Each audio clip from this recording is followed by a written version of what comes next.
see, turn this around. I'm on top of the Marietta Mound.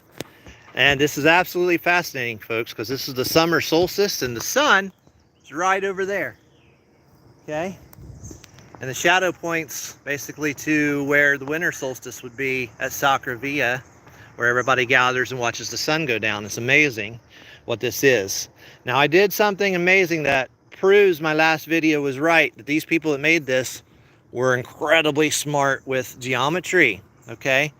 And what I did was I found the circle, the base of this mound, which is a big circle.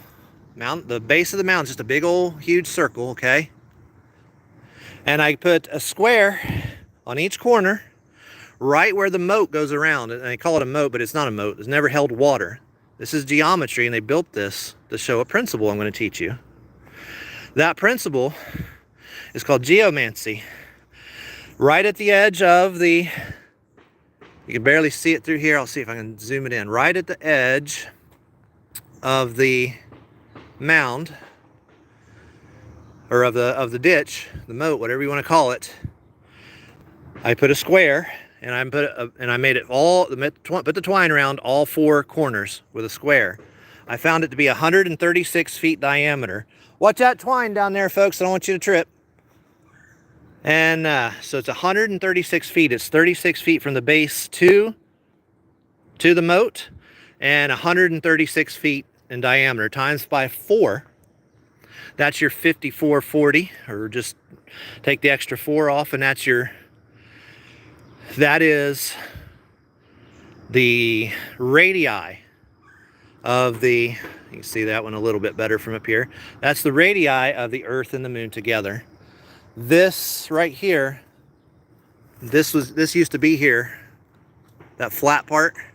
I even took a tour once, and they told me that was original, that flat part that goes across the moat. Nobody built that. This mound is probably roughly 36 feet tall. They chopped the top off, put in a capstone here, or not a capstone, a time stone.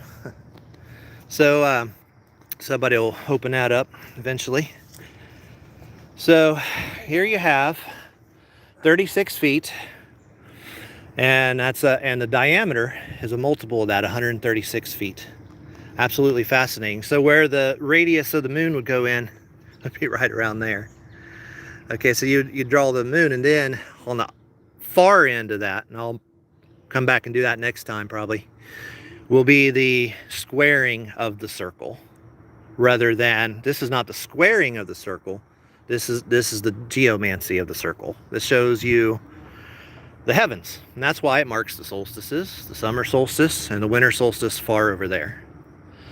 So these people were incredibly smart. And this is the amazing part, because this mound at its base sits exactly 1 furlong above sea level, which is exactly 660 feet. 660 feet in a furlong, or in the units that we use, if you go about 6 feet up, it's 666 feet above sea level. How did they know that? I don't know. It's amazing. So they knew this was the perfect spot to show the geomancy. Because even in the New Jerusalem, you have 144,000 furlongs. Multiply that by 660 feet, okay, times 4, and that is your 3168. And that's your geomancy of the perimeter of the Earth. And that was all explained in my last video. So if you don't know what I'm talking about, I drew it on a board for you. It might just sound confusing, go over your head. Just look at how I drew it, and it'll make sense, okay? Promise you that. So just go slow, rewind it, because these are new concepts for most people. You know, they don't know. But all this is just math. People that built it were incredibly smart. The same distance between here and the other mound is the same distance of, I think maybe if I remember right, is the same length as Serpent Mound. So hopefully I got that right, if I'm remembering it accurately. But they use the same, this all converts to megalithic yards too. Megalithic yard was 2.72 of our yard. So it's not far removed from our current yards. Even a meter today is almost a yard. So no matter what you convert it to, the idea behind it, the concepts behind it, they're always the same. Rufus Putnam, by the way, from the Ohio company that brought the settlers over here, he's buried right over there, and they preserved this mound. Thomas Jefferson helped preserve it.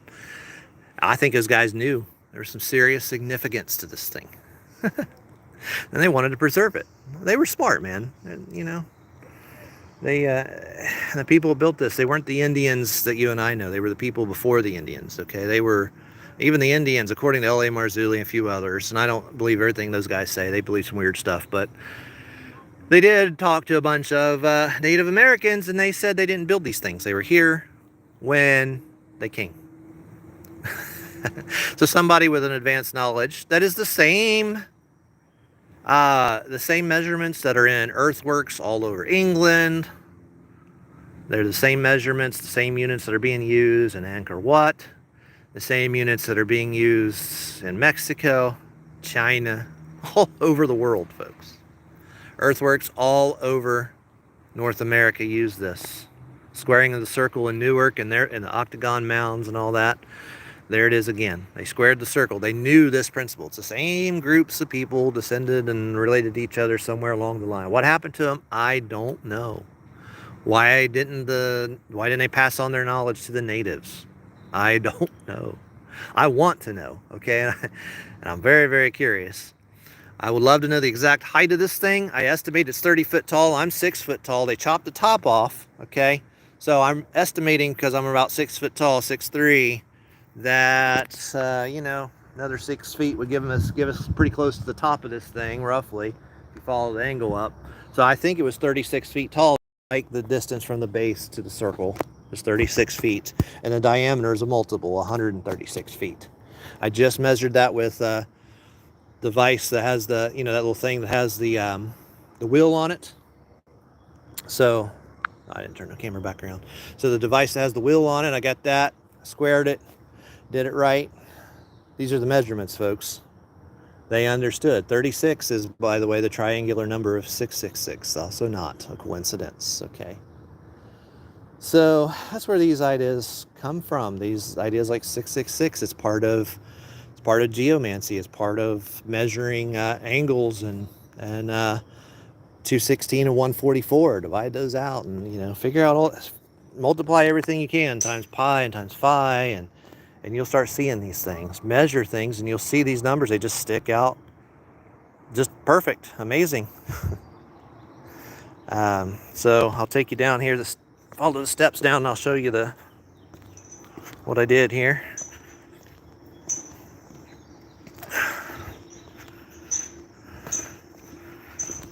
Down these steps. These stones are, gosh, 180 years old. Somebody should come up and straighten them sometime, huh? It's amazing. It's always like our, you know, the people built this country. They built it. Nobody ever has the same vision they did and maintains it, you know. So it's unbelievable to me. But at least it's still here, so. But here you are. So you see what I'm doing. I ran the twine, put 90-degree angles at the edge of the moat. If you follow the moat down, I'll tell you that right about here, at the other side, this will be the squared circle. So if I make a straight line, then we'd be able to see where the radius of the moon is, and the top part would be the top of the moon, I believe. If I can picture that right in my head. So here's the flat part of the ditch right over here.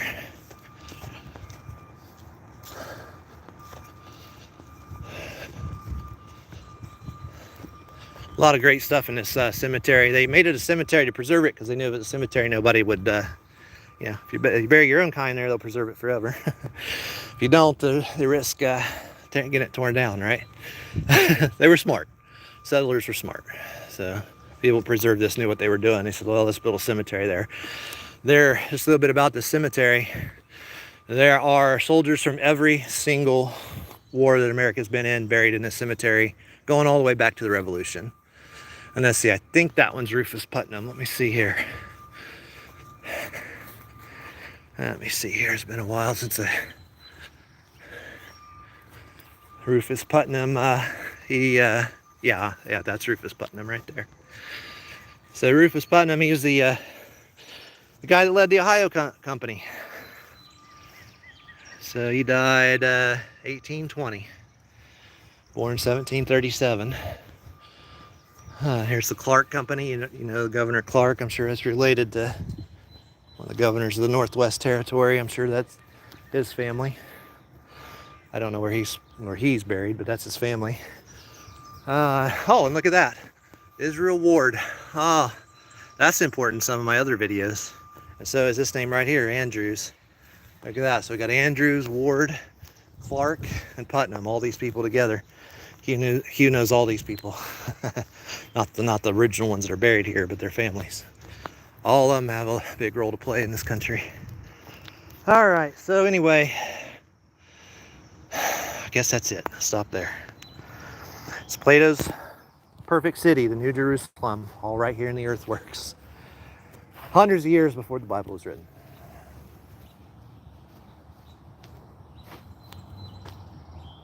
How do I stop this thing?